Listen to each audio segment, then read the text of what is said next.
Hello guys, this is me C. Khyati Maheshwari and today we will going to cover, this is our first day of lecture and we are firstly going to cover our RERA Act. Okay, RERA Act means Real Estate Regulation and Development Act 2016. अब ये act किस चीज़ से related है? ये act related है real estate से। Real estate आप सब लोगों को पता होगा, रियल इस्टेट का मतलब होता है ज़मीन जायदाद। ओके, और ये जो अपना एक्ट है ये ज़मीन जायदाद से रिलेटेड है। ये एक्ट क्यों आया, क्या आया, इसका थोड़ा बैकग्राउंड स्टोरी मैं आपको देती हूँ। देखिए, पहले क्या होता था, जब पहले लोग थे वो बिल्डिंग या बिल्डर से बिल्डिंग खरीदने के लिए या फ्लैट्स खरीदने के लिए जाते थे, तो कोई रेगुलेशन ना होने के कारण वो उनसे पैसे ले लेता था, लेकिन वो पैसे फ्लैट बनाने में नहीं, लेकिन कहीं और उसको यूज़ कर सकता था। ओके, एक तो बात ये हो गई। दूसरी बात, क्योंकि कारपेट एरिया, अपना एरिया जो है उसका कारपेट एरिया डिसाइडेड नहीं था, तो फिर वो क्या करते थे, कारपेट एरिया उसका डिसाइडेड नहीं था तो फिर वो उस कारपेट एरिया को, सपोज उन्होंने बोला कि 1000 हम आपको स्क्वायर मीटर का एरिया दे रहे हैं, लेकिन एक्चुअली क्योंकि कारपेट एरिया के अंदर डिसाइडेड नहीं था कि अच्छा ये चीज़ इंक्लूडेड है या ये चीज़ नहीं है, तो वो एक्चुअली सपोज करो अपने को खाली 900 स्क्वायर मीटर ही पड़ा। ओके, इस तरीके से चीज़ें अनऑर्गेनाइज्ड वे के अंदर हो रही थी, तो इसी वजह से क्या आया, ये अपना रेरा का एक्ट आया। अब देखिए, अपन इसको कवर करते हैं अपने ICI के स्टडी मटेरियल से। ओके, ये जो इंट्रोडक्शन है इसे आप एक बार बस रीड कर लेना। इसके अंदर ऐसा कुछ है नहीं कि अपन पढ़ें इसको। Okay, it is only read only section.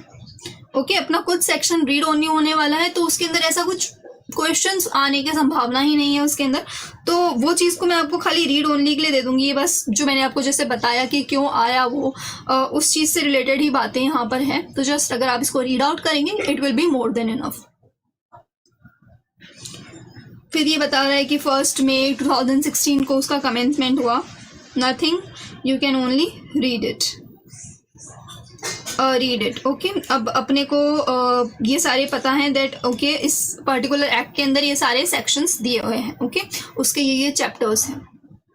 Object behind enactment of act, ये कोई भी एक्ट अगर आप पढ़ें तो उसके अंदर इंपॉर्टेंट रहता है, एक बार आप उसे रीड आउट कर लेंगे, वहाँ पे मार्क कर लेंगे दैट ये ऑब्जेक्ट्स है, तो it will be good for you. Plus अपना जो इंडेक्स देने वाले हैं उसके अंदर भी सारी चीज़ें मेंशन रहेंगी, तो वैसे एक बार रीड आउट कर लो, so it will be better. So अपना रेरा एक्ट आने का ऑब्जेक्ट क्या था, that to establish real estate authority, regulatory authority, मैंने आपको बताया कोई एक अथॉरिटी बनाने के लिए। उसके बाद में to ensure sale of plot and allotment, sale of real estate is efficient and in transparent manner, जो भी सेल वगैरह हो रही है वो एफिशिएंट एंड ट्रांसपेरेंट मैनर के अंदर हो पाए। To protect the interest of consumer, अब मैंने आपको जैसे बताया कि उसका पैसा तो ले लिया लेकिन अच्छे से उसको यूटिलाइज नहीं कर पा रहे हैं, तो उसके इंटरेस्ट को बचाने के लिए, उसके प्रोटेक्शन करने के लिए उसके इंटरेस्ट को ये रेरा एक्ट आया। उसके बाद में establishing the adjudicating mechanism, establishing the appellate tribunal.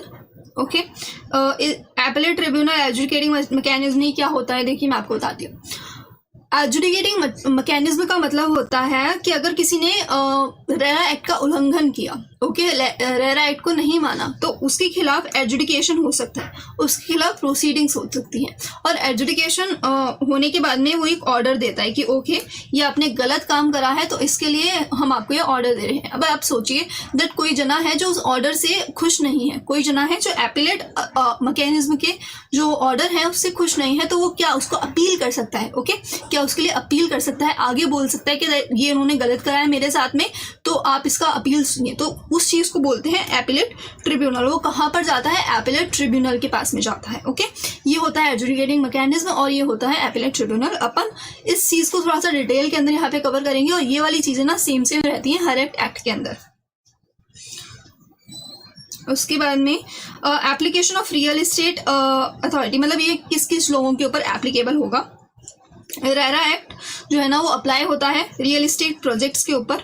Real estate projects मतलब बिल्डिंग, प्लॉट्स वगैरह, कहाँ कहाँ पर वो अप्लाई होगा, ठीक है। प्रमोटर्स का मतलब होता है बिल्डर्स। ओके, प्रमोटर्स का मतलब होता है बिल्डर्स जो कि बिल्ड करता है अपनी बिल्डिंग को। अलॉटीज मतलब बायर्स। ओके, अपन बायर्स, इसके ऊपर भी अप्लाई होता है RERA act. Okay, and real estate agents, जो बिचौलिए होते हैं बीच में, उनको बोलते हैं रियल एस्टेट एजेंट्स। तो एक बार देख लेते हैं किन किन लोगों के ऊपर रेरा एक्ट अप्लाई होता है। सबसे पहले तो बिल्डिंग के ऊपर अप्लाई होगा। ठीक है।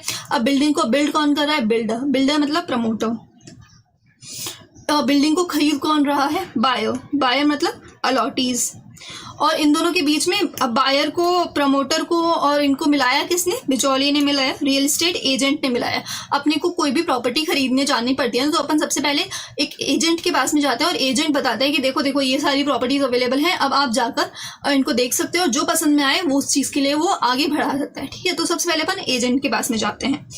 समझ में आ गया दैट ये एक्ट किन किन लोगों के ऊपर अप्लाई होगा?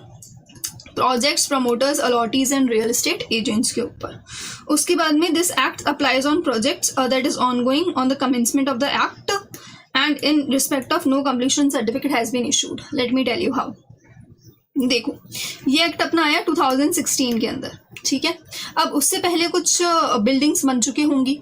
ओके, कुछ बिल्डिंग कंप्लीट हो चुकी होंगी और उसका कंप्लीशन सर्टिफिकेट वगैरह भी मिल गया होगा। तो क्या ये एक्ट उनके ऊपर अप्लाई होगा?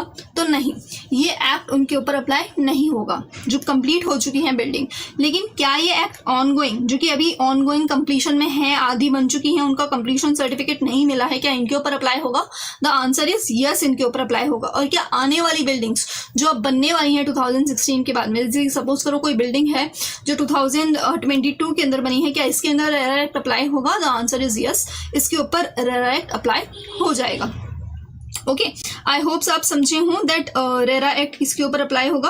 Projects that are ongoing at the commencement of the act, मतलब 2016 के समय, in respect of which no completion certificate has been issued, मतलब उनके खिलाफ कोई भी कंप्लीशन सर्टिफिकेट अभी तक इशू नहीं हुआ है, क्योंकि अगर हो गया होता तो कंप्लीटेड बिल्डिंग हो जाती। ठीक है, अब ये जो चीज़ है both residential and commercial properties के ऊपर एप्लीकेबल होगी। आपको पता होगा कि अगर आप खुद प्लॉट लेने जा रहे हो तो उसके ऊपर भी एप्लीकेबल होगा। अगर आप प्लॉट लेने जा रहे हो अपनी बिल्डिंग के लिए, मतलब अपने ऑफिस के लिए, तो उसके ऊपर भी रेरा एक्ट क्या होता है? अप्लाई होता है। Promoters are barred from advertising, marketing, booking and selling of any plot, apartment, building without first registering the real estate project to respective authority। अब ये पॉइंट क्या बोल रहा है दैट आप सेल आउट नहीं कर सकते हो, आप उसका एडवर्टाइजमेंट नहीं कर सकते हो, मार्केटिंग नहीं कर सकते हो, बुकिंग नहीं कर सकते हो, सेलिंग नहीं कर सकते हो। किस चीज़ की? बिल्डिंग की। बिल्डिंग अगर आप बना रहे हो तो सबसे पहले आपको उसका रजिस्ट्रेशन कराना पड़ता है। ओके, अगर आपने रजिस्ट्रेशन नहीं कराया तो आप क्या नहीं कर सकते? आप उसका एडवर्टाइजमेंट नहीं कर सकते, उसका मार्केटिंग नहीं कर सकते, उसका बुकिंग भी नहीं कर सकते और उसका सेलिंग भी नहीं कर सकते हो। अगर आपने करा तो वो वॉइड डिक्लेयर हो जाएगा। ठीक है, अगर आपने एडवर्टाइजमेंट करा और उसका सेलिंग भी कर दिया तो वो डिक्लेयर हो जाएगा। तो सबसे पहले आपको बेसिकली उनको बार करा गया है कि जब तक आप अपने रियल एस्टेट प्रोजेक्ट को, मतलब कि अपनी बिल्डिंग को जो भी आप बिल्ड कर रहे हैं उसको रिस्पेक्टिव अथॉरिटी के अंदर रजिस्टर नहीं करा देते, तब तक आप इन चीज़ों के लिए बार्ड हो जाते हो। Okay, so promoters is required to make an application to the respective authority for registration of the real estate project within the prescribed time as may be specified। prescribed time आपको दिया जाएगा that अब आप इसको क्या कर लीजिए? Registration कर लीजिए। Okay, the appropriate government of every state and UT is required. Okay, तो देखो मैं आपको बताती हूँ दैट जो रियल एस्टेट अथॉरिटी होती है, इन्होंने बोला ना दैट रियल एस्टेट अथॉरिटी के पास में जाके ये रजिस्ट्रेशन कराओ। तो ये जो रियल एस्टेट अथॉरिटीज होती है ना, ये अपनी बनती है स्टेट वाइज। जैसे कि महारेरा जो है महाराष्ट्र की रियल एस्टेट अथॉरिटी है, ऐसी गुजरात की होगी, राजस्थान की होगी, केरला की होगी। ओके, तो ये जो बनती है ये बनती है state and UT wise. Okay, समझ में आया क्या क्या अपन ने पढ़ा? दैट किसके ऊपर अप्लाई होगा? ऑनगोइंग प्रोजेक्ट्स के ऊपर भी अप्लाई होता है, कमर्शियल एंड रेजिडेंशियल प्रॉपर्टीज के ऊपर भी अप्लाई होता है। एडवर्टाइजमेंट नहीं कर सकते जब तक आप रजिस्ट्रेशन नहीं करा लेते हो। रजिस्ट्रेशन आपको कराना पड़ेगा with in the prescribe time. उसके बाद में स्टेट एंड यूटी का अलग अलग अपना होगा क्या अप्रोप्रिएट गवर्नमेंट, जहाँ पे आपको रजिस्ट्रेशन कराना है।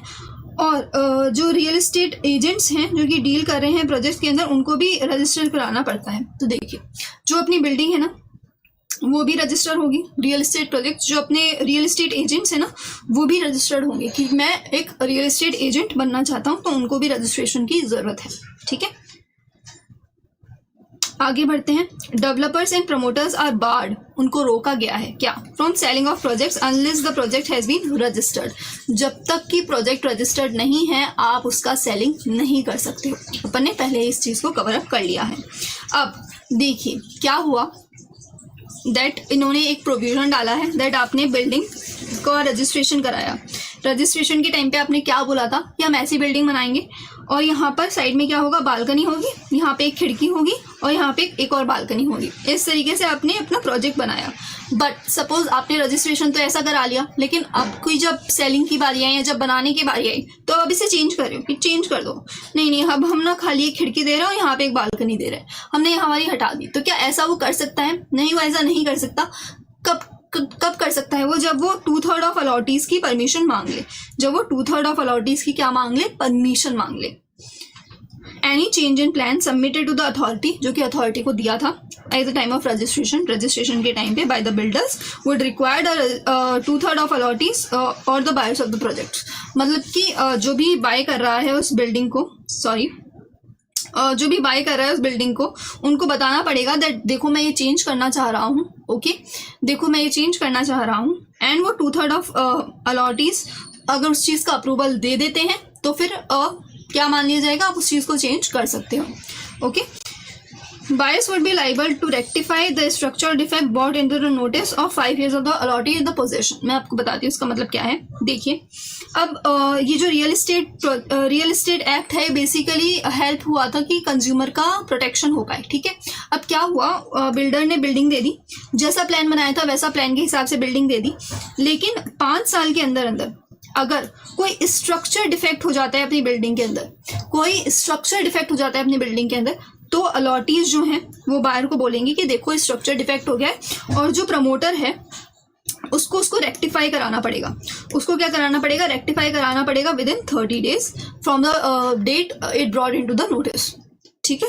तो आपको 5 साल तक जो बिल्डर है वो तभी भी लाइबल रहेगा। मतलब सपोज करो आपने कोई बिल्डिंग ली और उसके अंदर कुछ दिक्कत आ गई तो 5 साल तक वो जो बिल्डर है वो लाइबल रहता है, okay. The builder would be liable to rectify structure defect brought into his notice within 5 years from the date of possession to the allotee. Okay. The carpet area, जो कि बहुत ज़्यादा कंट्रोवर्शियल टर्म था पहले, मतलब पहले अपने हिसाब से वो लोग डिफाइन कर लेते थे, उसको अब इस एक्ट के अंदर डिफाइन कर लिया गया है दैट क्या आपका कार्पेट एरिया रहेगा, ओके। अब आप देखिए इसके अंदर मैंने आपको क्या बताया था दैट जो अलॉटीज हैं, जो बायर, जो अपने प्रमोटर्स हैं, वो पैसा ले लेते थे लेकिन वो पैसा लगाते नहीं थे अपने बिल्डिंग के अंदर। तो उसका इन्होंने क्या सॉल्यूशन निकाला? उसका ये सॉल्यूशन निकाला दैट आपको जितना भी अमाउंट रिसीव होगा उसका 70% ऑफ द अमाउंट आपको कहाँ पे जमा कराना पड़ेगा? शेड्यूल्ड बैंक में जमा कराना पड़ेगा। आपको उसका 70% of the amount scheduled bank में जमा कराना पड़ेगा। अब क्या आप इसे बाद में भी यूज़ नहीं ले सकते हो? तो नहीं, आप उसको बाद में यूज़ ले सकते हो। आपको रिपोर्ट्स देनी पड़ती हैं बिल्डर की, सीए की, कि हाँ हमारा इतना परसेंटेज ऑफ कंप्लीशन हो गया है, और फिर वो परसेंटेज ऑफ कंप्लीशन के हिसाब से आप जो अमाउंट है उसको विड्रॉ कर करके अपने बिल्डिंग के अंदर लगा सकते हो। बट उन्होंने एक बार को क्या बोला कि आपको जितना भी अमाउंट आपको मिला है उसका 70% आपको एक बार शेड्यूल्ड बैंक के अंदर रखना है, 30% आप बिल्डिंग के अंदर यूटिलाइज कर सकते हो। फिर जैसे जैसे आपका कंप्लीशन होता जाए बिल्डिंग का, आप सर्टिफिकेट और रिपोर्ट्स वगैरह हमको दीजिए और उसके हिसाब से अपना अमाउंट विड्रॉ कर सकते हैं आप, ओके। अब ये चीज़ें यहाँ पे नहीं दी गई हैं लेकिन ये बाद में आएंगी, और जब अपन आएंगी मैंने आपको बताऊंगी दैट मैंने आपको पहले ही कवर करा दिया है, okay. In the case of buyer being deceived into purchase into false representation of advertisement has option to exit the plan. अब मैं आपको बताती हूँ इसके अंदर क्या बोला गया है। सपोज एडवर्टाइजमेंट करा गया और एडवर्टाइजमेंट के अंदर बोला गया दैट ये बिल्डिंग के अंदर ना शाहरुख खान रहने वाला है, ये बिल्डिंग के अंदर शाहरुख खान रहने वाला है, और इस एडवर्टाइजमेंट को देख के शाहरुख खान के बहुत सारे फैंस ने बुक करा लिए अपने अपार्टमेंट्स वहाँ पर, ठीक है। लेकिन वो तो फॉल्स एडवर्टाइजमेंट था, वो एडवर्टाइजमेंट फॉल्स एडवर्टाइजमेंट था। तो जो अलॉटीज हैं, जो जिन्होंने उस फॉल्स रिप्रेजेंटेशन को रिलाई करा, उनको ऑप्शन मिलेगा टू एग्जिट। उनको उनका अमाउंट भी रिफंड किया जाएगा with interest also, okay. You got this point. Promoters, real estate agents, allottees जिन्होंने भी कंप्लाई नहीं करा ऑर्डर्स ऑफ अथॉरिटीज़ का या फिर अपीलेट ट्रिब्यूनल का, उनको हैवी पेनल्टी भरनी पड़ेगी, यहाँ पे इम्प्रिजनमेंट में भी जा सकते हैं। अब देखिए मैं आपको एक बात बताती हूँ, आपका छोटा सा घर है, ओके, आपका छोटा सा घर है या आपकी फैमिली है, आप सब लोग मिलके एक अपार्टमेंट बना रहे हैं खुद की फैमिली के लिए। तो क्या आपको उस अपार्टमेंट को भी रेरा को रजिस्टर कराना पड़ेगा, क्योंकि आप भी एक बिल्डिंग बना रहे हैं। आप हो सकता है कि उसको सेल आउट भी कर दें अपने रिश्तेदारों के अंदर, कि आपके पास में एक प्रॉपर्टी है, आप खुद अपने बना रहे हैं और उसको रिश्तेदारों को दे रहे हैं, तो क्या इसको भी अपने को रजिस्टर कराना पड़ेगा। तो रेरा ने बोला दैट हम एक लिमिट लगा रहे हैं कि तो छोटा सा काम है, इसको आप अपने हिसाब से कर लीजिए, रेरा इसके अंदर नहीं आएगा। तो मतलब रेरा इसके ऊपर अपनी एप्लीकेबिलिटी हटा रहा है। ओके, रेरा इसके ऊपर क्या कर रहा है, अपनी एप्लीकेबिलिटी हटा रहा है। अब वो क्या होता है, वो छोटा सा चीज क्या होती है, तो उन्होंने बोला कि अगर आप अपना प्रोजेक्ट बना रहे हैं 500 स्क्वायर मीटर के अंदर, या फिर आप 8, आपका जो नंबर ऑफ अपार्टमेंट्स हैं वो 8 से एक्सीड नहीं करता है इन ऑल द फेजेस। तो देखो अलग अलग फेजेस होते हैं, जैसे कि आपने बोला कि फेज 1, फेज 2, फेज 3। फेज 1 के अंदर 8 बनाऊंगा, फेज 2 के अंदर 7 बनाऊंगा, फेज 3 के अंदर 3 बनाऊंगा। तो ऐसे नहीं चलेगा। टोटल मिला के 8 अपार्टमेंट से कम अपार्टमेंट होने चाहिए और 500 ये दोनों नहीं होने चाहिए, मतलब इसमें से कोई एक। अगर 500 स्क्वायर मीटर है तो भी चलेगा, 8 से कम है तो भी चलेगा, ठीक है। और सपोज एक है 1000 स्क्वायर मीटर का, तो क्या कराना पड़ेगा, यस आपको कराना पड़ेगा। बट अगर सपोज करो 5 हैं अपार्टमेंट 1000 स्क्वायर मीटर के, तो आपको 1000 स्क्वायर मीटर के कारण उसको कराना पड़ेगा रजिस्ट्रेशन। लेकिन दोनों चीज़ें एक्सक्लूसिवली अप्लाई होंगी। ओके, तो 500 स्क्वायर मीटर है तो आपको कराने की कोई ज़रूरत नहीं है, बोल रहे हैं छोटा काम है, आप अपने हिसाब से कर सकते हैं। और अगर अपार्टमेंट्स आप बना रहे हैं तो ऑल फेजेस को इंक्लूड करके 8 एक्सीड नहीं करना चाहिए। Okay, I hope you are getting this point. उसके बाद में वो क्या बोल रहा है, अप्रोप्रिएट गवर्नमेंट में रिड्यूस, वो थ्रेशोल्ड को रिड्यूस भी कर सकता है, लेकिन ऐसा कुछ हुआ नहीं है, तो जो इग्नोर दिस पॉइंट। उसके बाद में इन्होंने क्या बोला, मैंने आपको बोला था ना ऑनगोइंग प्रोजेक्ट्स, अभी 2016 के मई के अंदर ये अपना एक्ट को कमेंसमेंट हुआ। उस समय कुछ प्रोजेक्ट्स चल रहे थे, कुछ प्रोजेक्ट्स बन रहे थे, उनको कब तक रजिस्ट्रेशन कराना पड़ेगा। तो इन्होंने बोला कि 3 months from the commencement of the act को आप अपना जो भी बिल्डिंग आपकी बन रही है उसको रजिस्ट्रेशन करा लीजिए। ओके, तो आपको क्या करना है, ongoing projects which do not receive completion certificate on the date of commencement are seeks registration within 3 months from the commencement of the act. उसके बाद में बोल रहे हैं that registration of real estate agent must be approved और rejected within a period of 30 days from the application. Okay, जैसे कि आपने जब भी एप्लीकेशन दे दी उसके 30 days के अंदर जो अपनी अथॉरिटी है उसको या तो उसे एक्सेप्ट करना पड़ेगा या फिर रिजेक्ट करना पड़ेगा। अभी अगर उसने एक्सेप्ट कर लिया सपोज करो, तो उसको आपको लॉगिन आईडी और पासवर्ड वगैरह देना पड़ता है। Let us discuss it out. On successful registration, the promoter will be provided with login ID and password। उनको जो अथॉरिटी होगी वो login ID and password आपको प्रोवाइड करेगी अपनी वेबसाइट का, और वहाँ पर आपको अपना एक वेब पेज बनाना पड़ेगा। उसके अंदर आपको अपनी सारी डिटेल्स डालनी पड़ेंगी अपने प्रोजेक्ट की। ओके, अपने प्रोजेक्ट की आपको अपनी सारी डिटेल वहाँ पर डालनी पड़ेंगी। देखो मैं आपको बताती हूँ, जैसे कि आप एक बिल्डर हो, आप एक बिल्डिंग बना रहे थे 2016 के अंदर। जैसे ही एक्ट कमेंस हुआ 3 months के अंदर अंदर आपको क्या करना है, अपना रजिस्ट्रेशन कराना है। ओके, अब आपने क्या किया, रजिस्ट्रेशन करा दिया, 30 days के अंदर अंदर आपका एक्सेप्टेंस हो गया। एक्सेप्टेंस होते ही आपको वेब पेज का आपको पोर्टल मिल गया, वहाँ पर आपको वेब पेज बनाना है और वहाँ पर आपको सारी डिटेल्स भरनी है दैट ओके मैं ये प्रोजेक्ट बना रहा हूँ, इसकी ये लेआउट डिटेल्स है, ये डिटेल्स है, ताकि आपके जो प्रोस्पेक्टिव बायर्स जो होते हैं ना वो आपके वेब पेज के ऊपर जाकर चेक कर सकें। बेसिकली इसलिए होता है ये चीज़। ओके, अब आपको हर एक फेज़ का रजिस्ट्रेशन कराना पड़ेगा सेपरेटली। जैसे मैंने आपको बताया था ना, first phase, second phase, third phase.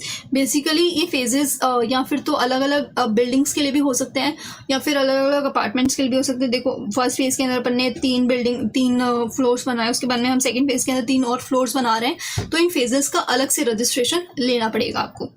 Okay, हर एक फेज के लिए आपको एक सेपरेट रजिस्ट्रेशन लेना पड़ेगा। इसका प्रैक्टिकल क्वेश्चन आता है बेसिकली कि इतने फेजेस हैं तो फिर आपको उसके हिसाब से रजिस्ट्रेशन को एक एक और काउंट करना पड़ेगा, और फिर अगर वो एक्सीड करता है अपनी लिमिट से ज़्यादा तो फिर उसका क्या होता है, रजिस्ट्रेशन लेना पड़ता है।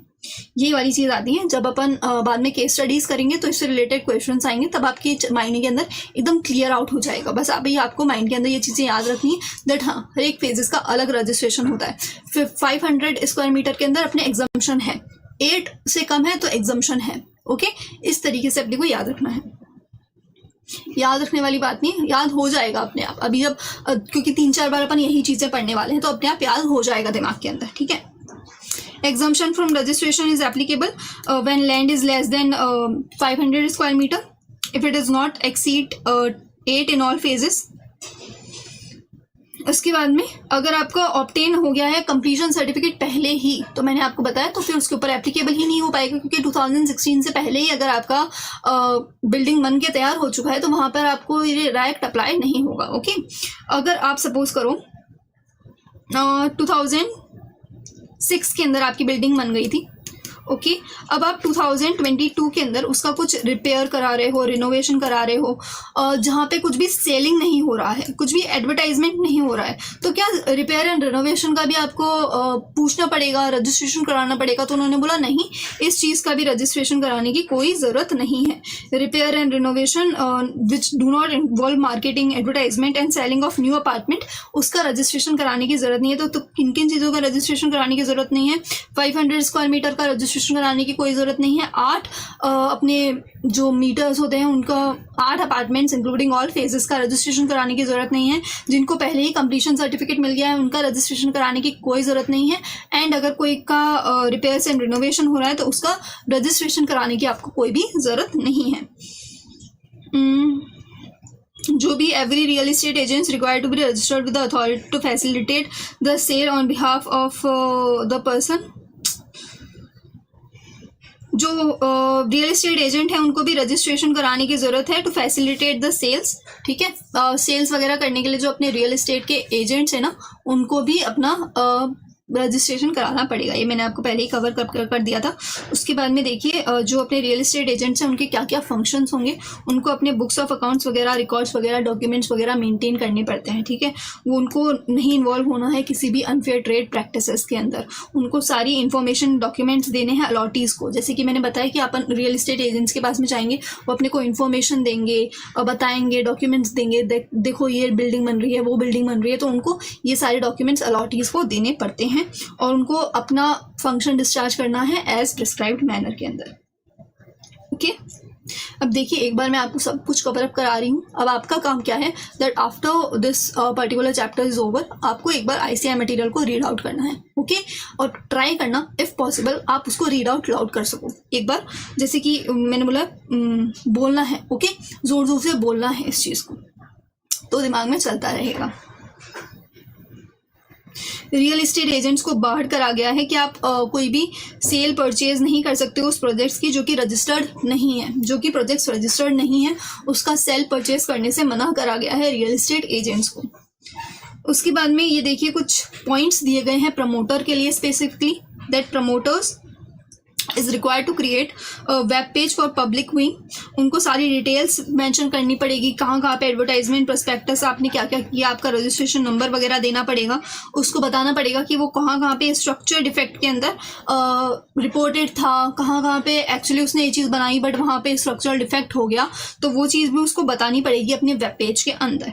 ठीक है, और वन मोर थिंग, जैसे कि मैंने आपको बताया कि पहले क्या करते थे, बिल्डर्स बहुत सारा पैसा आपसे ले लेते थे और उसे कहीं और लगा देते थे।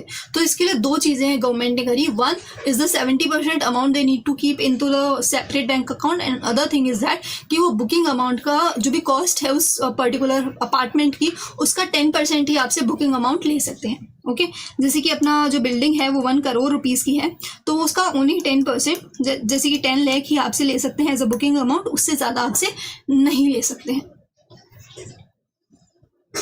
ओके, अब कुछ बातें ली गई हैं अलॉटीज़ के लिए, दैट अलॉटीज़ को भी सारा इन्फॉर्मेशन लेना चाहिए, ये उनकी रिस्पॉन्सिबिलिटी है।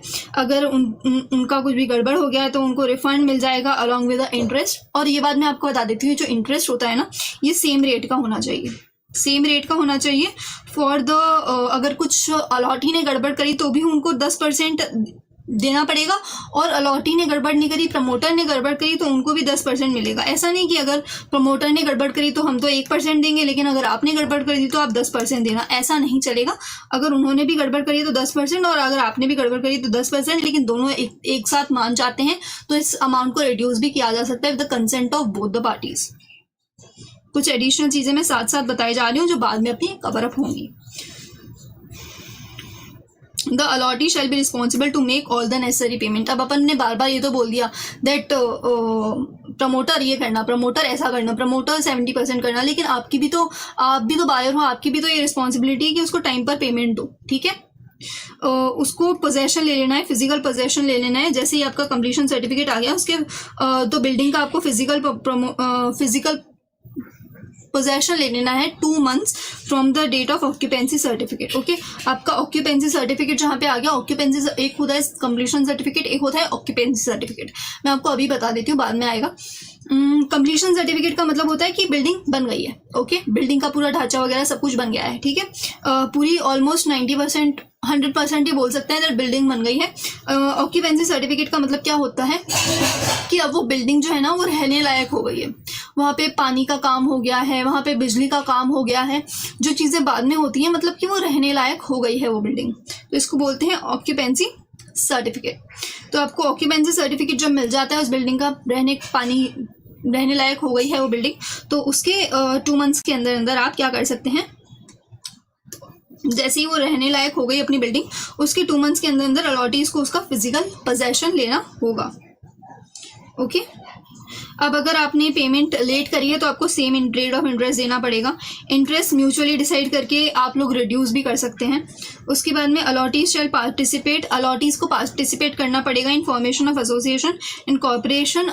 देखिए, जब अपना बिल्डिंग बन के तैयार हो जाता है ना, तो बिल्डिंग का कुछ कॉमन एरियाज होते हैं, ठीक है। उसका पोजेशन किसके पास में जाएगा, तो उसका पोजेशन जाता है अपने सोसाइटी को, एसोसिएशन ऑफ अलॉटीज को, ठीक है। अलॉटीज का एक सोसाइटी बन जाता है जब बहुत सारी बिल्डिंग्स एक साथ होती है ना, जैसे गोकुलधाम सोसाइटी के अंदर एक सोसाइटी का बना हुआ है, तो वो सोसाइटी का फॉर्मेशन के अंदर अलॉटीज हेल्प करेंगे, लेकिन बनाता कौन है, तो बनाता प्रमोटर है, ठीक है।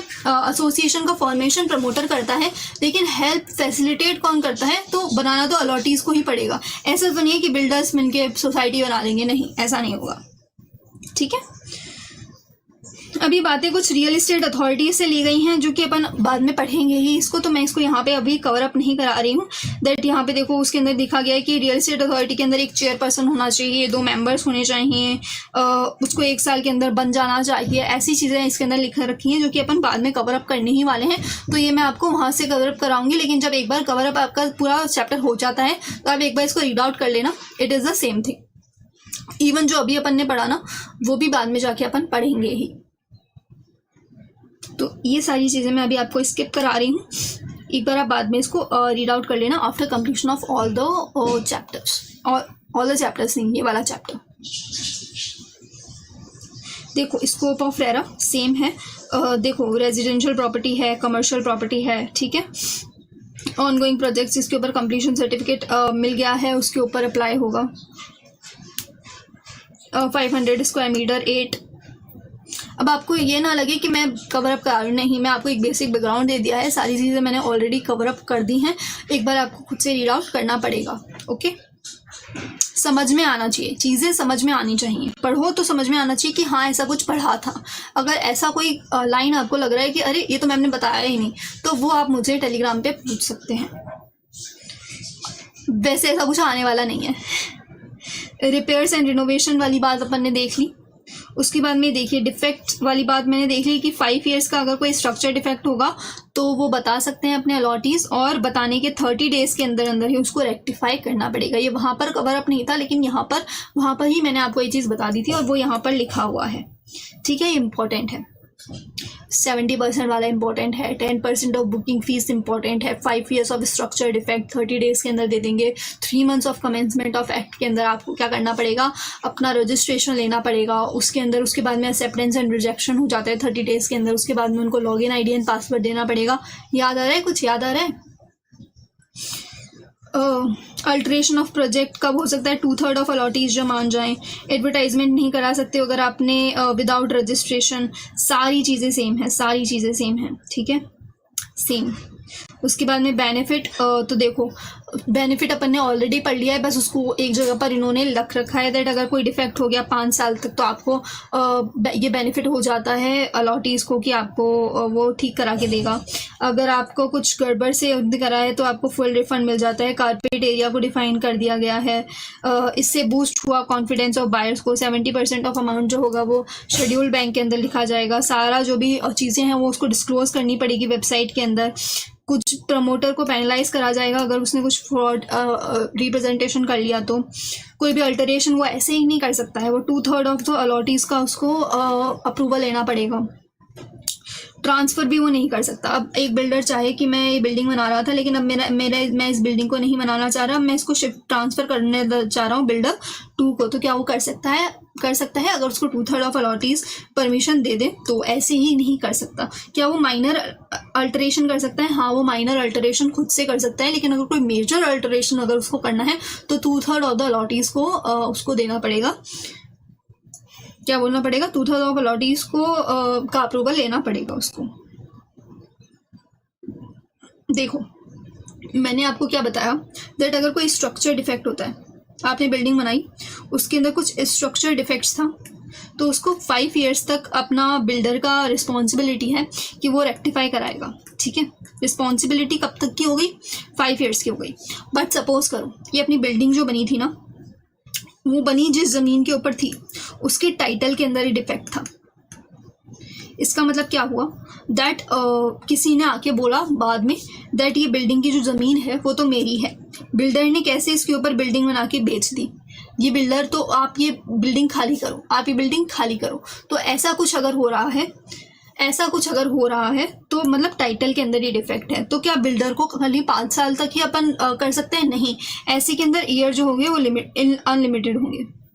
अनलिमिटेड ईयर्स तक वो है इसके लिए वो जिम्मेदार रहेगा क्या अपना बिल्डर, कि आप कोई किसी के भी ज़मीन के ऊपर बिल्डिंग बनाकर उसको बेच नहीं सकते हो। ठीक है, अगर आपने ऐसा करा तो आप अनलिमिटेड ईयर्स तक पेनलाइज हो सकते हो। It does not bar by any kind of limitation if there is title defect. तो आप बताइए, स्ट्रक्चर डिफेक्ट हुआ तो 5 ईयर्स तक और टाइटल का डिफेक्ट हुआ तो अनलिमिटेड ईयर्स तक। डेफिनेशंस, ओनली इंपॉर्टेंट डेफिनेशंस अपन पढ़ने वाले हैं। Educating officer, read out. Advertisement पता है आप लोगों को एडवर्टाइजमेंट क्या होता है, लेकिन फिर भी बता देती हूँ। कोई भी ऐसी चीज़ जिसे आप इन्फॉर्मेशन दे रहे हैं पर्सन्स को, उनको ऑफर दे रहे हैं for sale, building and apartment का प्रमोशन अगर आप कर रहे हैं या फिर उनसे एडवांस मांग रहे हैं कि आइए एडवांस दीजिए, बिल्डिंग को बुक करा के लेकर के जाइए। ओके, अलॉटीज़ मैंने बता दिया। अलॉटीज़ मतलब कौन होते हैं? अपन बायर्स होते हैं। अब मुझे बताइए दैट अगर आप हो पर्सन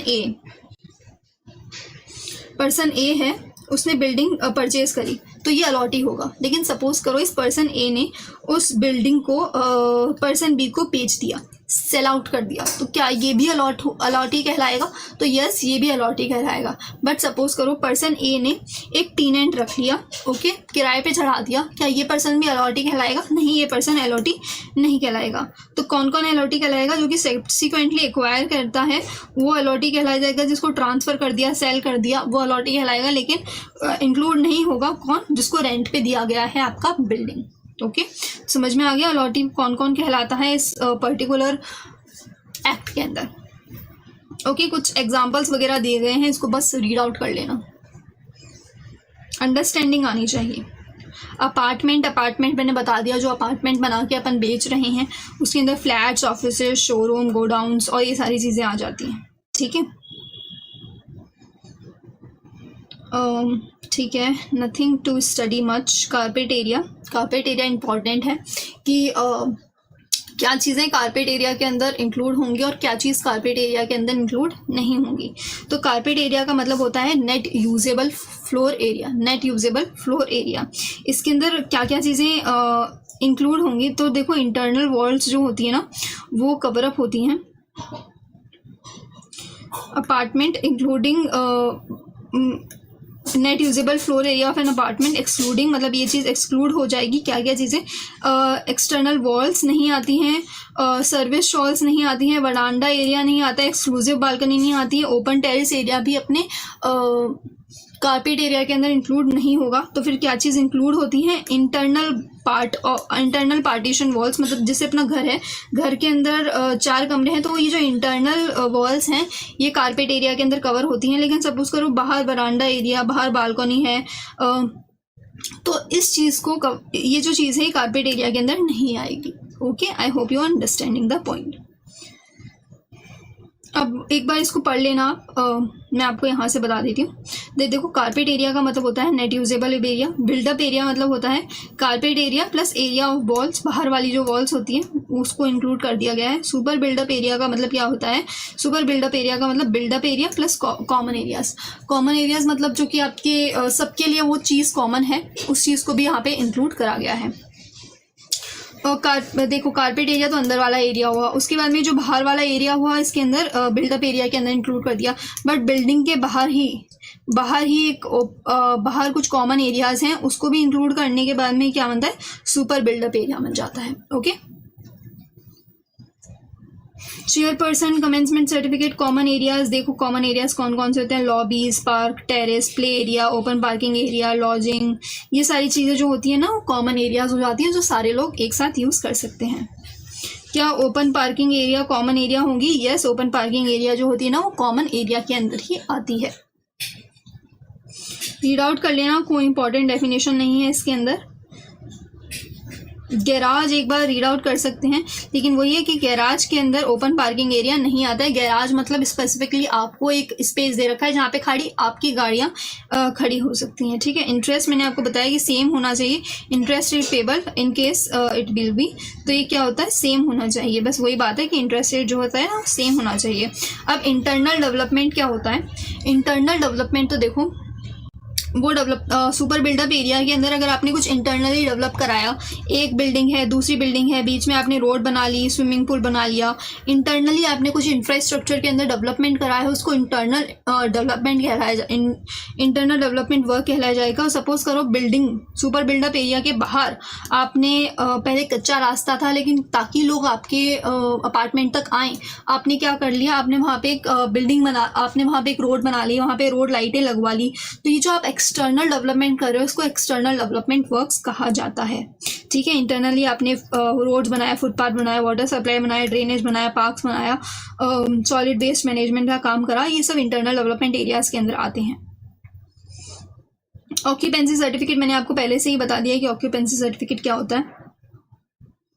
प्रमोटर्स अपने को पता है बिल्डर।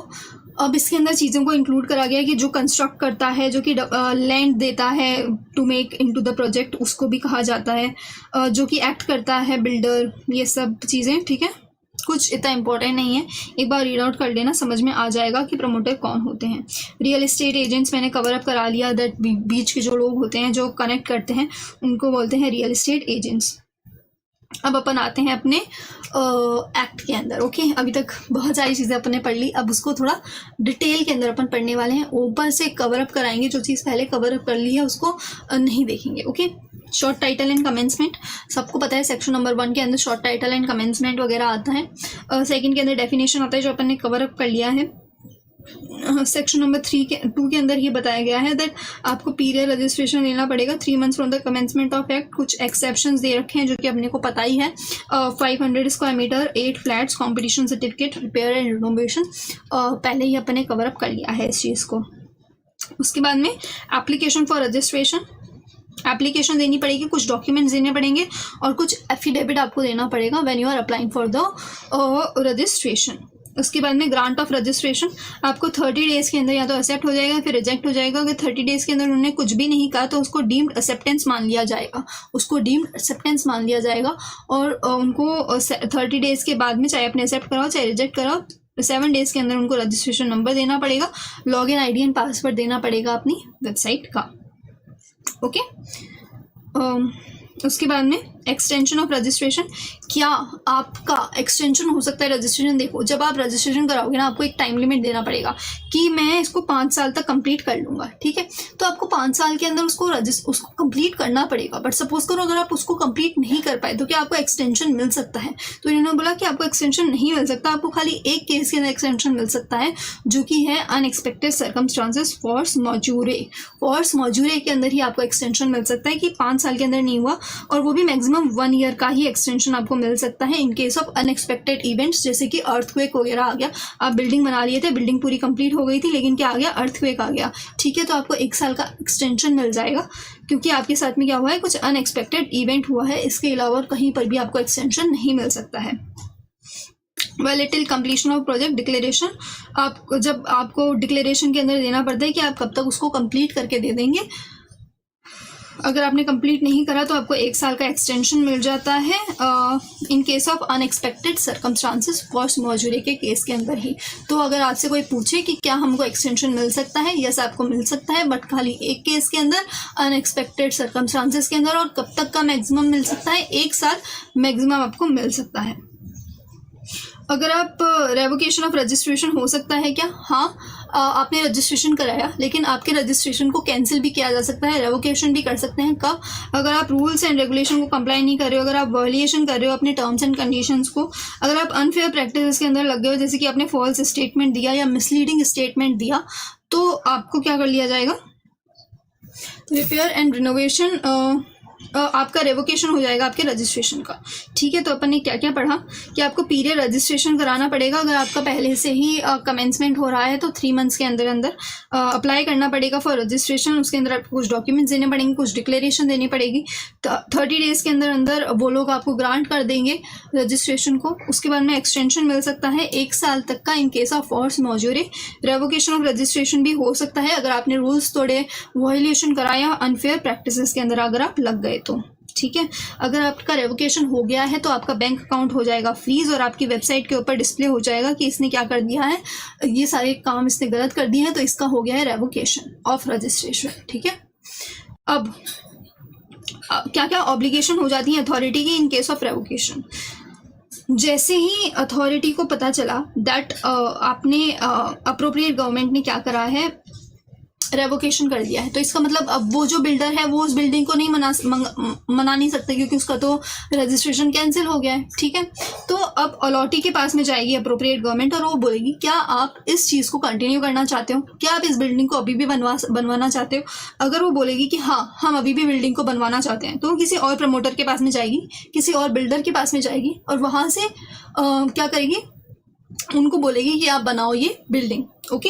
लेकिन अगर किसी ने रिफ्यूज़ कर दिया, अगर अलॉटी ने बोला नहीं अब हमें इस बिल्डिंग की कोई ज़रूरत नहीं है, आप ये बिल्डिंग हटाओ, हमको चाहिए ही नहीं कोई बिल्डिंग, तो ऐसे केस में उनको इंटरेस्ट और कंपनसेशन के साथ में क्या मिल जाएगा, उनका पूरा रिफंड मिल जाएगा, ठीक है। मैं आपको बताती हूँ, देखिए रजिस्ट्रेशन कराया, ओके, 30 डेज के अंदर अंदर उनको लॉगिन एक्सेप्ट या रिजेक्ट कर दिया। उसके 7 डेज के बाद में उनको लॉगिन आईडी वगैरह मिल गया, रजिस्ट्रेशन उनका हो गया। अब वो बिल्डिंग बनाने लगे लेकिन उन्होंने कुछ वायलेशन वगैरह कर दिया, तो उनका जो रजिस्ट्रेशन है उसको कैंसिल कर दिया। कैंसिल करने के बाद में अप्रोप्रिएट अथॉरिटी क्या करेगी, अलॉटी के पास में जाएगी, अलॉटी को बोलेगी ये बिल्डिंग आप अभी भी बनवाना चाहते हैं। अगर वो बनवाना चाहते हैं तो वो किसी और बिल्डर प्रमोटर को कॉन्टेक्ट करेगी तो कि बिल्डिंग बनाओ।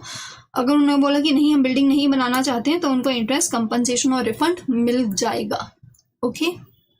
आई hope you are getting my point. Same चीज़ें होंगी registration for real estate agent की, कि उनका भी एप्लीकेशन रिजेक्ट या एक्सेप्ट कर सकते हैं। रिजेक्ट कर दिया तो अपॉर्चुनिटी ऑफ बीइंग हर्ड दिया जाएगा। अगर आपने नहीं करा with in the prescribe time limit, इसके अंदर टाइम लिमिट नहीं दी गई है, उसको डीम्ड मान लिया जाएगा। आपको खाली सेल कराना है, रजिस्ट्रेशन रजिस्टर्ड प्रॉपर्टी का ही अपन ने पहले ही कवर कर लिया। और अगर आपने कुछ फॉल्स या अनफेयर ट्रेड प्रैक्टिसेस करी तो आपका सस्पेंशन हो जाएगा या रेवोकेशन हो जाएगा आपके रजिस्ट्रेशन का, किसका, रियल एस्टेट एजेंट का भी। फिर उसके बाद में functions of real estate agents दे रखा है, जो कि अपने को पता ही है, जो अपन ने पहले ही पढ़ा था रोल्स के अंदर। उसके बाद में functions and duties of promoters दिए गए हैं, ये भी सेम टू सेम है कि अच्छा ये फंक्शंस होंगे आपके, ठीक है। अपन क्या होंगे वो अपन आगे पढ़ लेते हैं। अब देखिए मैं आपको यहाँ से जल्दी कवर करूंगी। पीरियड रजिस्ट्रेशन कराना पड़ता है, रजिस्ट्रेशन कराना पड़ेगा आपको। 3 मंथ्स की बातें लिखी गई हैं यहाँ पर। रीड आउट कर लेना। ओके, एक्सेप्शन पता है 500 square meter, 8 completion certificate, renovation.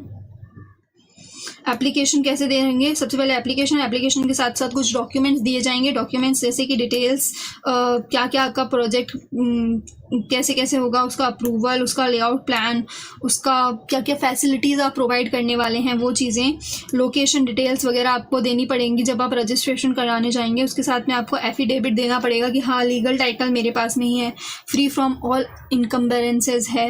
Completion हम कब तक कर लेंगे वो चीज़ आपको बतानी पड़ेगी। 70% ऑफ द अमाउंट आप सेपरेट बैंक अकाउंट के अंदर रखेंगे। उसके बाद में आप विड्रॉ कर सकते हैं प्रोपोर्शनेट परसेंटेज ऑफ कंप्लीशन, जैसे कि मैंने आपको पहले ही बताया था दैट 70% तो आपको बैंक के अंदर रखना है। लेकिन उसके बाद में जैसे कि आपका सपोज बन गया है, अब आपकी बिल्डिंग 40% बन गई है, तो आपको 10% यहाँ से चाहिए होगा ना, तो आप कैसे लेंगे 10%? आपको सर्टिफाई कराना पड़ेगा इंजीनियर से, आर्किटेक्ट से और चार्टर्ड अकाउंटेंट से, तीनों का लगेगा। ओके, तीनों का, ऐसा नहीं और नहीं है, इसके अंदर एंड है। ओके, एंड तो आपको इंजीनियर, आर्किटेक्चर और चार्टर्ड अकाउंटेंट तीनों का सर्टिफिकेट लगेगा, और वो सब बताएंगे कि हाँ इतना परसेंटेज ऑफ कंप्लीशन एक्चुअली हो गया है। और आपको हर एक ऑडिट भी करानी पड़ेगी चार्टर्ड अकाउंटेंट से विदिन 6 मंथ्स। ठीक है, आपको ऑडिट भी करानी पड़ेगी, और जब ये आपको सर्टिफाइड दे देंगे तो उतना परसेंटेज ऑफ विड्रॉल आप तब कर सकते हो। ठीक है, पहले ही कवर कर लिया था, एक बार और डिटेल के अंदर यहाँ पर कवर कर लिया जब यह चीज़ आई। उसके बाद में आपका जैसे ही रजिस्ट्रेशन हो जाता है, आपको वेब बेस्ड ऑनलाइन पोर्टल मिल जाएगा। ग्रांट ऑफ रजिस्ट्रेशन आपको दे देंगे 30 डेज के अंदर अंदर, नहीं दिया तो डीम्ड रजिस्ट्रेशन कहला दिया जाएगा। एक्सटेंशन ऑफ रजिस्ट्रेशन बताओ कौन से केस में हो सकता है एक्सटेंशन ऑफ रजिस्ट्रेशन? एक ही केस है, फोर्स मजूरी का। कौन सा? मैक्सिमम कितना पीरियड? 1 ईयर का। ठीक है, फोर्स मेजरी का मतलब क्या होता है? कुछ अनएक्सपेक्टेड सर्कमस्टांसेस हो गया। ठीक है, रेवोकेशन ऑफ रजिस्ट्रेशन हो सकता है क्या? हाँ हो सकता है। किस केसेस के अंदर हो सकता है? अगर आपने कुछ डिफॉल्ट कर दिया, अगर आपने वॉयलेशन कर दिया टर्म्स एंड कंडीशंस का, कुछ अनफेयर ट्रेड प्रैक्टिसेस के अंदर अगर आप आ गए तो। ठीक है, अपने फ्रॉडलेंटली प्रैक्टिसेस के अंदर अगर आप आ गए तो आपका क्या हो जाएगा? कैंसिल हो जाएगा सर्टिफिकेशन। आपको क्या वेबसाइट के अंदर डिक्लेयर कर देंगे, आपका बैंक अकाउंट को फ्रीज कर देंगे। एक बार रीड आउट कर लेना, सब आपको समझ में आएगा क्योंकि सब कुछ कवर करा है। बस ये इंग्लिश के अंदर बड़ा बड़ा लिख रखा है और कुछ नहीं, सब कुछ अपन ने कवर कर लिया है। ऑब्लिगेशन ऑफ अथॉरिटी भी मैंने आपको बता दिया है कि आप अपने उनके पास में जाएंगे, उनसे पूछेंगे कि आप उसको करना चाहते हैं या क्या करना चाहते हैं उनके साथ में। फिर रजिस्ट्रेशन कराना पड़ेगा रियल एस्टेट एजेंट्स को भी, ये भी मैंने आपको बता दिया है कि वो ग्रांट कर देंगे या क्या कर देंगे। ठीक है, पढ़ लेना। Functions of real estate agents read out कर लेना, सब कुछ अपन ने पढ़ा है। बुक्स एंड डॉक्यूमेंट्स मेंटेन करने पड़ेंगे, इन्फॉर्मेशन प्रोवाइड करनी पड़ेगी। ये functions and duties of promoters भी एक बार आप रीड आउट कर लेना, कुछ इंपॉर्टेंट होता है तो मैं आपको बताती हूँ। लॉगिन आईडी एंड पासवर्ड के अंदर आपको ये चीज़ें ना डे टू डे अपलोड करनी पड़ेगी अपनी वेबसाइट के अंदर। ठीक है, ये उनका ड्यूटीज़ है, किसका? प्रमोटर का। उनका रजिस्ट्रेशन हुआ, रजिस्ट्रेशन के बाद में आपको वेबसाइट मिल गई, वेबसाइट के अंदर आपको ये चीज़ें जो है डिटेल्स जो है आपको हर बार फर्निश करनी पड़ेगी कि आपको डिटेल, आपको रजिस्ट्रेशन मिल गया है, आपको क्वार्टरली अप टू डेट करना पड़ेगा कि आप कितने अपार्टमेंट्स वगैरह बना रहे हो, कितनी आपका बुकिंग हो गया है, क्वार्टरली अप टू डेट करना पड़ेगा आपके स्टेटस ऑफ प्रोजेक्ट्स को। अदर इन्फॉर्मेशन और डॉक्यूमेंट जो भी स्पेसिफाई करेगा अथॉरिटी, आपको अपने वेबसाइट के अंदर उसको मेंशन करना पड़ेगा। ठीक है, आपको अपने एडवर्टाइजमेंट और प्रोस्पेक्टस के अंदर अपना वेबसाइट का एड्रेस देना पड़ेगा। इंफॉर्मेशन जो भी है शेयर करना पड़ेगा आपको अलॉटीज़ को। और दूसरी रिस्पॉन्सिबिलिटी है, एक बार आप रीड आउट कर लेना, कुछ ऐसा इंपॉर्टेंट नहीं है कि हाँ आपको कंप्लीशन सर्टिफिकेट लेना पड़ेगा, ऑक्यूपेंसी सर्टिफिकेट लेना पड़ेगा आपको।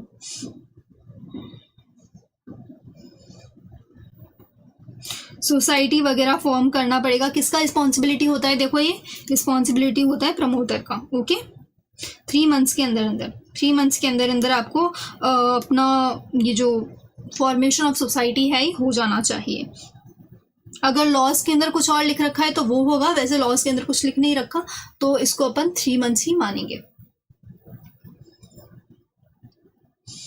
रीड आउट कर लेना, कुछ इम्पॉर्टेंट नहीं है, जो चीज़ इम्पॉर्टेंट थी वो मैंने आपको कवर अप कराई हैं और मोस्टली चीज़ें तो कवर अप हैं ही, बाकी सारी ऐसे ही है, थोड़ा बहुत डिटेल के अंदर उसने मेंशन कर रखा है और उससे रिलेटेड कोई क्वेश्चन भी नहीं आया है अभी तक।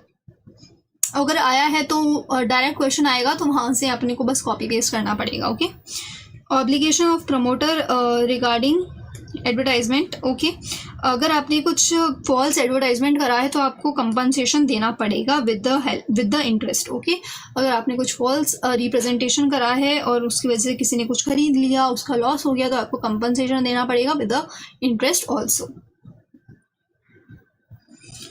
10% ही आप डिपॉजिट ले सकते हैं एडवांस के अंदर, उससे ज़्यादा नहीं।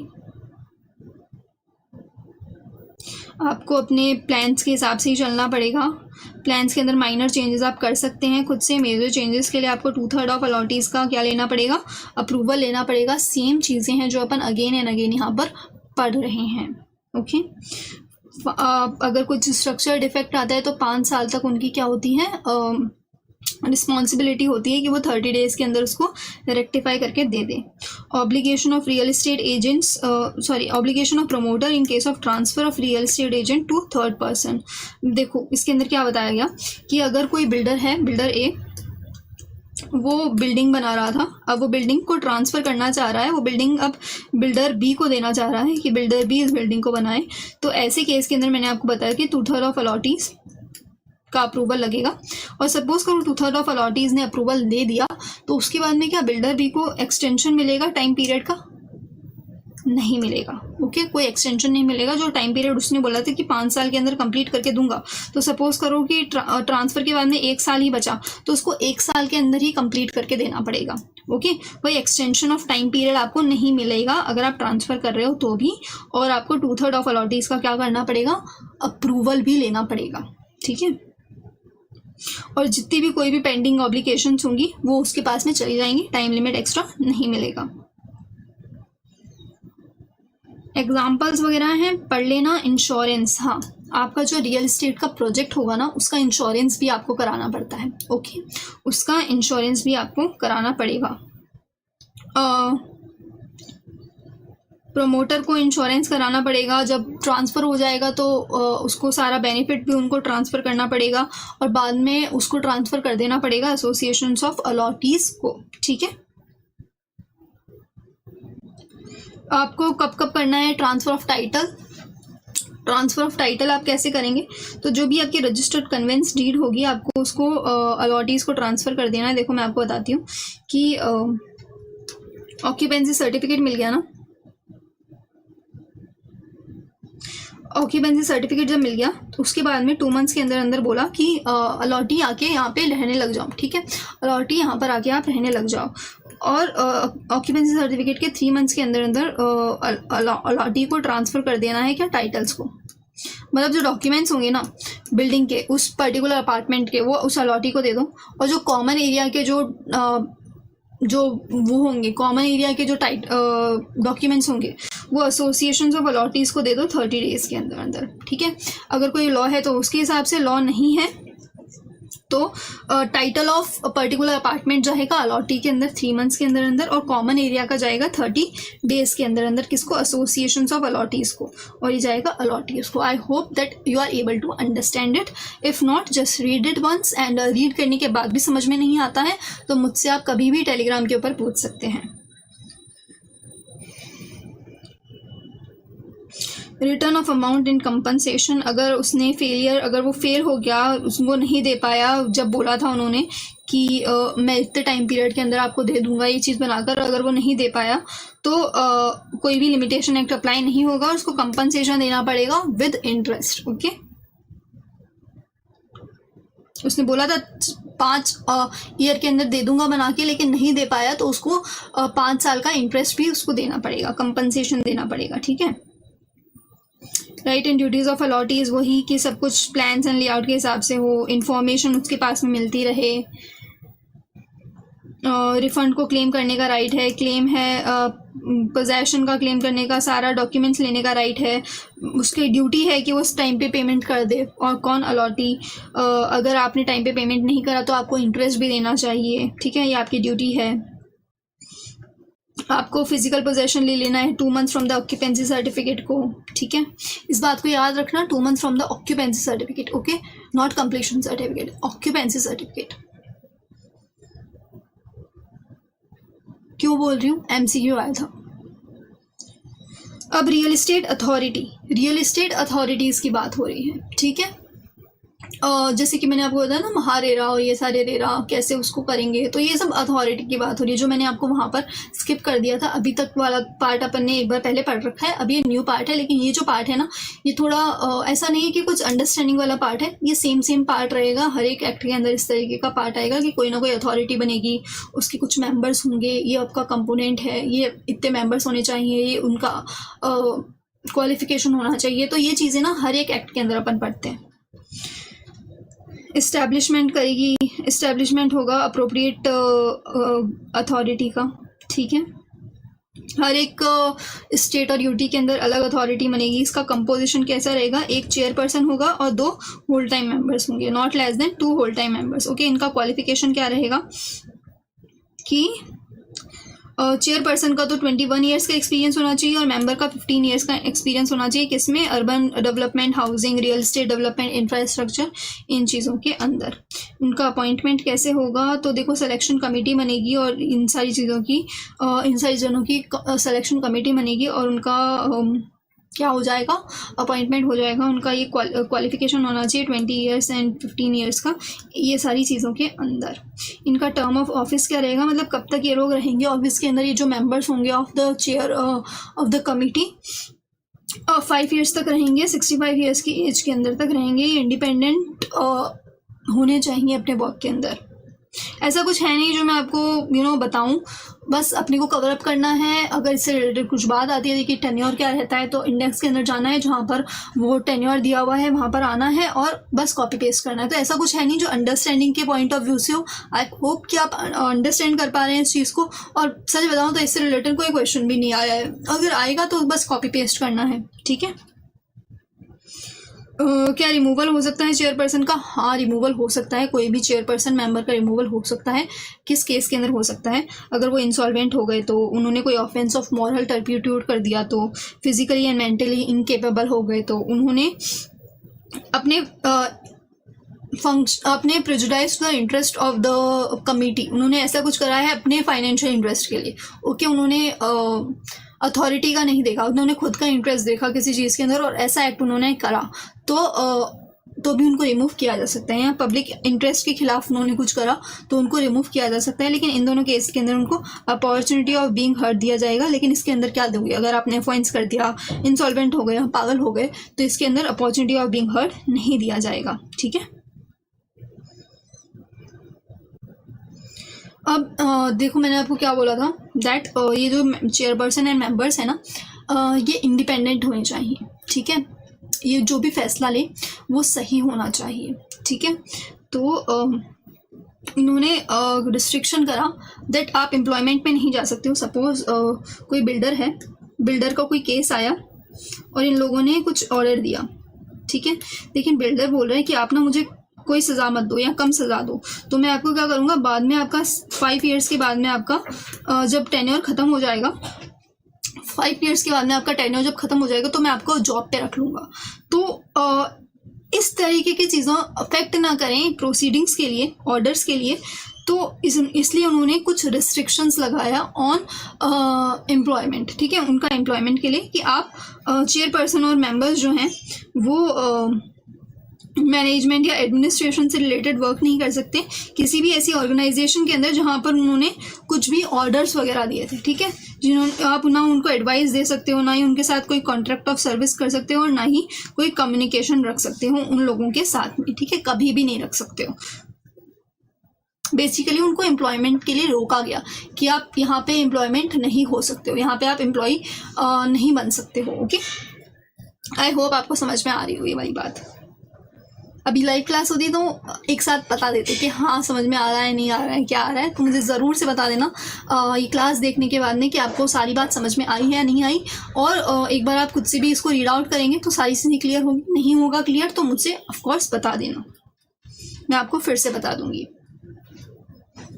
मीटिंग्स ऑफ अथॉरिटी कब रहती है, रीड आउट कर लेना, नॉट इम्पॉर्टेंट एट ऑल। अच्छा से देखो, मैंने आपको क्या बोला, दैट अथॉरिटी जो होगी उसका जो चेयरपर्सन होगा उसके पास में 20 ईयर्स का एक्सपीरियंस होना चाहिए, ठीक है। अब सपोज करो उनका अपना क्या हो गया उनका अपॉइंटमेंट हो गया और बाद में पता चला कि उनके पास में तो खाली 2 इयर्स का एक्सपीरियंस था, तो जो वैकेंसीज हैं और उसके बीच में उन्होंने जो जो ऑर्डर्स दिए हैं क्या वो इनवैलिडेट हो जाएंगे इसलिए क्योंकि उनके पास में खाली 2 साल का एक्सपीरियंस था और उनको अपॉइंट कर लिया गया? तो ये बोला गया कि नहीं, ऐसा नहीं होगा। इवन इफ कोई वैकेंसी आ जाती है, कुछ प्रॉब्लम आ जाती है, उनके अपॉइंटमेंट के अंदर कुछ गलती हो जाती है, तभी भी कोई भी जो उन्होंने प्रोसीडिंग्स करी है उसको इनवैलिडेट नहीं किया जाएगा, वो वैलिड रहेगी। जो भी उन्होंने ऑर्डर्स पास करे हैं वो वैलिड रहेंगे, वो इसलिए इनवैलिड नहीं हो जाएंगे क्योंकि कोई वैकेंसी आ गई या फिर उनका कुछ अपॉइंटमेंट में कुछ प्रॉब्लम हो गई। ठीक है, ये सेम चीज़ें ना अपन अब हर एक्ट के अंदर पढ़ेंगे। ये पहला एक्ट है इसलिए मैं इसको डीप के अंदर कवर अप करा रही हूँ। फंक्शंस ऑफ अथॉरिटी एक बार पढ़ लेना, कुछ भी नहीं है। इंटरेस्ट के अंदर काम करना है, प्रोजेक्ट्स का अप्रूवल करना है, ट्रांसपेरेंट मैनर के अंदर काम करना है, इनकरेज करना है इन्वेस्टमेंट को। अब देखो, एक है ना एडवोकेसी होती है, एक एडवोकेसी होती है, एक डिपार्टमेंट होता है। ये रेरा एक्ट है, ये रेरा एक्ट है। ठीक है, इसके अंदर बहुत सारी बातें लिख रखी हैं। अब गवर्नमेंट कोई दूसरा एक्ट बना रही है, उसमें भी कुछ बातें वो लिख रही हैं। तो जो गवर्नमेंट है जो एक्ट बना रही है वो एडवोकेसी के पास में जाती है, उनसे बोलती है कि ये जो एक्ट है ये कहीं से कॉन्ट्रावेक्ट तो नहीं कर रहा है रेरा एक्ट को, ये कहीं से रोक तो नहीं रहा है रेरा एक्ट को, या कुछ ऐसी बातें तो नहीं लिख रखी इसके अंदर। तो ऐसी चीज़ों को बोलने के लिए एडवोकेसी बनाई जाती है और उनके पास में 60 डेज़ का टाइम पीरियड होता है कि वो कांटेक्ट कर ले उनसे। ठीक है, तो मतलब 60 डेज़ के अंदर उन्होंने बताना होता है कि ये लॉ, ये जो पॉलिसीज़ वगैरह हैं, ये लॉ वगैरह जो हैं वो उनके ऊपर अपना ओपिनियन वगैरह देते हैं और फर्दर एक्शन ले लेते हैं। अगर वो चाहें तो ले लें, नहीं चाहे तो मत ले, कोई इतना इम्पोर्टेंट नहीं है ये पार्ट। फंक्शंस क्या है एक बार पढ़ लेना, कुछ ऐसा इंपॉर्टेंट नहीं है और कुछ ऐसी बात नहीं है जो आपको समझ में नहीं आए। अब अथॉरिटी के पास में पावर है to call for information, conduct other investigation. Of course तभी तो उनको पता चलेगा कि कुछ गड़बड़ हो रही है या नहीं हो रही है, और तभी वो आगे ऑर्डर्स दे पाएंगे। ऑर्डर देंगे, ऑर्डर से खुश होंगे तो ठीक है, ऑर्डर से खुश नहीं होंगे तो अपीलेट अथॉरिटी में आप अपील कर सकते हैं। ओके, इंटरीम ऑर्डर्स भी आप दे सकते हैं, डायरेक्शन इशू कर सकते हैं आप प्रमोटर को, रियल एस्टेट एजेंट्स को। ठीक है, रेक्टिफिकेशन ऑफ ऑर्डर्स भी आप कर सकते हैं, आपने जो भी ऑर्डर निकाले उसका रेक्टिफिकेशन अब भी आप कर सकते हैं।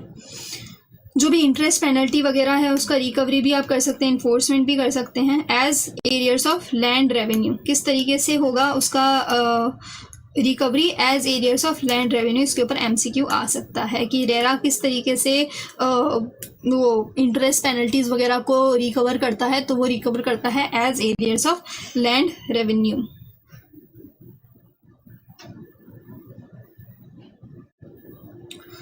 अभी सेंट्रल एडवाइजरी काउंसिल्स भी एक काउंसिल होती है जो कि एडवाइस देती है। ये बस बताती है कि हाँ इस तरीके से आप ये चीज़ें लाइए इस एक्ट के अंदर ताकि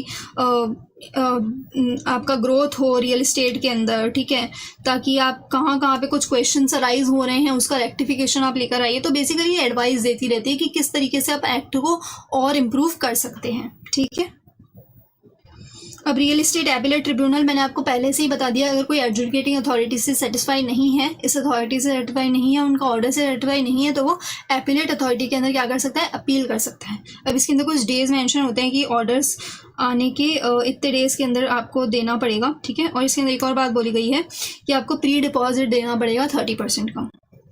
देखो मैं आपको बताती हूँ, आपने कुछ गड़बड़ कर दी, आप एक प्रमोटर थे, आपने कुछ गड़बड़ कर दी। अब अथॉरिटी ने आपके ऊपर ऑर्डर करके 30 लाख का जुर्माना करा है और 10 लाख का मान लेते हैं, 10 लाख की पेनल्टी भरी है। अब हो सकता है आप इस ऑर्डर से खुश नहीं हो तो आप अपील में जाना चाहें, लेकिन अपील में जाने के लिए मतलब आपको डेज आगे मिल गए ना, डेज बढ़ गए। तो ऐसा ना हो कि आप अपील के अंदर जाएं जस्ट टू आपको पता है कि आप गलत हो, आप बस इसलिए गए हो ताकि आपको कुछ और दिन मिल जाए। तो इसीलिए इस चीज़ को रोकने के लिए उन्होंने बोला कि अगर आपको अपील में जाना है ना तो आपको एटलीस्ट 30% ऑफ अमाउंट तो डिपॉजिट कराना पड़ेगा। 30% मतलब 3 लाख रुपीज़ आप जमा करा पाएंगे, तभी आप अपील के अंदर अपील कर सकते हैं उस ऑर्डर के अगेंस्ट। ठीक है, छोटी सी बात है, कवर अप कर ली है मैंने।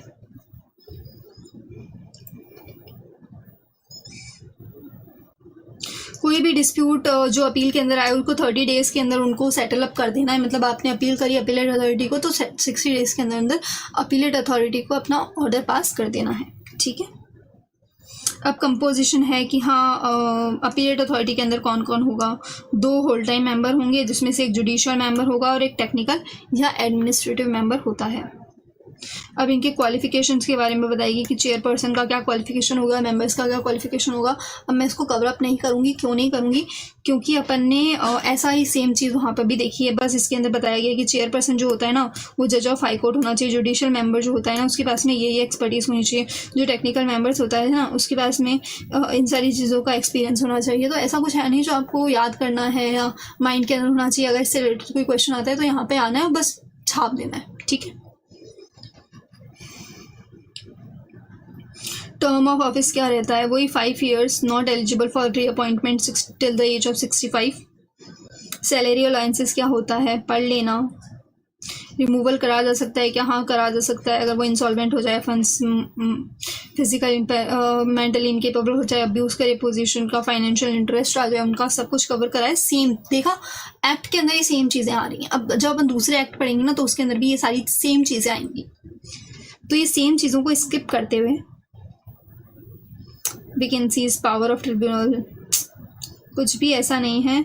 अब हाँ एक और बात देखिए, आपको ऑर्डर मिला, आप उससे खुश नहीं थे, आप गए अपीलेट ट्रिब्यूनल के पास में, उन्होंने आपको ऑर्डर दिया, आप उससे भी खुश नहीं थे, तो अब आप हाई कोर्ट के पास में भी जा सकते हैं। ओके ये प्रोसेस है कि एक बार ऑर्डर मिला, आप खुश नहीं थे, अपीलेट अथॉरिटी के पास में गए, आप उनको ऑर्डर मिला, आप उससे भी खुश नहीं थे, तो आप आगे हाई कोर्ट को भी वापस से आप उनको भी अपील कर सकते हो। ये वाली बात यहाँ पे बोली गई कि आप हाई कोर्ट को भी अपील कर सकते हो with in the prescribed time limit. अब पेनल्टीज़ का सेक्शन है, तो देखो पेनल्टीज़ का सेक्शन भी पढ़ने की ज़रूरत नहीं है। अगर कुछ पेनल्टी आती है तो यहाँ पे आपको आना है कि अगर आपने इस कॉन्ट्रावेंशन ऑफ सेक्शन 4 करा, मतलब कि रजिस्ट्रेशन नहीं लिया, तो आपका क्या पेनल्टी लग सकती है आपके ऊपर। तो पेनल्टी लग सकती है which may be extended to 5% of cost of project. जैसे कि 1 करोड़ था तो आपको 5 लाख तक की पेनल्टी लग सकती है, ठीक है। तो बस ऐसी बात है, इसमें मैं आपको क्या बताऊँ, बस एक बार रीड आउट कर लेना कि अच्छा ऐसी चीज़ है तो ओके, तो इसके अंदर 5% लग रहा है, ठीक है। अगर आपने नॉन रजिस्ट्रेशन कर लिया तो 5% लग रहा है, ऐसा करके आप कर सकते हैं। 10,000 rupees for each day of default. तो ऐसा कुछ नहीं है कि मैं इसके अंदर पढ़ाऊँ आपको, ये ज़्यादा है कि आप एक बार बस रीड आउट कर लो, और रीड आउट करके भी आपको याद रखने वाली चीज़ नहीं है। ये चीज़ बस है कि आपको पता होना चाहिए कि ऐसा कुछ लिखा हुआ है, तो अगर इससे रिलेटेड कुछ क्वेश्चन आते हैं तो आप यहाँ पर आकर उसका पेनल्टी देख सकें और सही MCQ या सही आंसर के अंदर आप उसको कोट कर सकें। ओके, तो ये तरीका होता है पढ़ने का ओपन बुक एग्जामिनेशन का। एक बार कंपाउंडिंग ऑफ ऑफेंस पढ़ लेना, मुझे लगता है आपको समझ में आ जाएगा। कंपाउंडिंग ऑफ ऑफेंस का मतलब ऐसा कुछ भी नहीं है कि अगर कोई पनिशेबल नहीं है इम्प्रिजनमेंट के अंदर तो उसका आप क्या कर सकते हो, कंपाउंडिंग कर सकते हो उसके ऑफेंसेस का।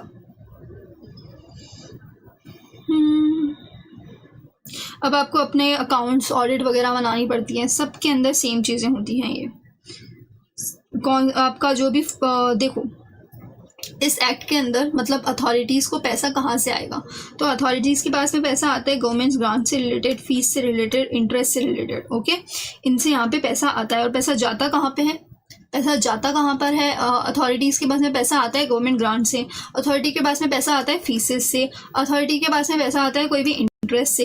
लेकिन पैसा जाता कहाँ है, सैलरी में जाता है, अलाउंसेस में जाता है, अदर एक्सपेंसेस के अंदर जाता है। और जो भी अमाउंट बच जाता है वो कहाँ जाता है, कंसोलिडेटेड फंड ऑफ इंडिया के अंदर जाता है। कंसोलिडेटेड फंड ऑफ इंडिया के अंदर जाता है, देखिए यहाँ पे लिख रखा है कंसोलिडेटेड फंड ऑफ इंडिया, और स्टेट अकाउंट के अंदर जाता है जो बचा हुआ पैसा होता है। बजट बनानी पड़ेगी, एनुअल रिपोर्ट बनानी पड़ेगी, उसको सबमिट करना पड़ेगा। तो मिसलीनियस पार्ट भी रीड आउट कर लेना। ऐसा कुछ नहीं है जो मैं आपको बताऊं, बस एक बार इन सारी चीज़ों को पावर टू मेक रेगुलेशन, उनके पास में पावर है कि आप रेगुलेशन बनाओ ना। यहाँ से रिलेटेड कुछ क्वेश्चन आया है। And we have done our RERA act. RERA act is fully done. अब कुछ चीज़ें मैंने आपको रीड आउट के लिए छोड़ के दी हैं जो कि आपको completion of this particular lecture आपको क्या करना है, लेक्चर देख लिया, यही अपना प्रोसेस रहने वाला है फॉर ऑल द चैप्टर्स। जहाँ पे अंडरस्टैंडिंग वाली बात होगी ना, अंडरस्टैंडिंग आपको पूरी मिलनी चाहिए। ठीक है। रीड आउट वाली पार्ट जो होगी वो आपका पार्ट है, आपको रीड आउट करना है। क्यों मैं आपको रीड आउट करके क्यों नहीं दे रही हूँ, क्योंकि देखिए मैंने आपको दिखा दिया कि किस तरीके की चीज़ें हैं, तो उसके अंदर मैं रीड आउट भी कर लूँगी तो ऐसा कुछ नहीं है कि मैं समझा पाऊँ उसके अंदर, ठीक है। आपको बस उसको रीड आउट करना है। अगर कहीं पर कोई लाइन समझ में नहीं आ रही है, सिंपल है, टेलीग्राम ग्रुप आपके पास में हमेशा रहेगा, वहाँ पर आप पुट आउट कर सकते हैं, मैं आपको समझा दूँगी, ठीक है। लेक्चर अपना हो गया है, अंडरस्टैंडिंग मैंने आपको पूरी दी है रेरा के अंदर। कहीं से भी क्वेश्चन अगर अंडरस्टैंडिंग पॉइंट ऑफ व्यू से वो आपको पूछेगा तो आप आंसर दे पाएंगे। बाकी क्वेश्चन का प्रैक्टिस जो अपन करेंगे वो केस स्टडी वाले के अंदर करेंगे। अब आपका होमवर्क क्या है, दैट आपको आईसीआई मटेरियल को रीड करना है, ओके। आईसीआई मटेरियल को रीड करना है कंप्लीट। उसके बाद में अपना नेक्स्ट जो चैप्टर उठाएंगे वो अपन उठाएंगे कंपटीशन एक्ट, ओके।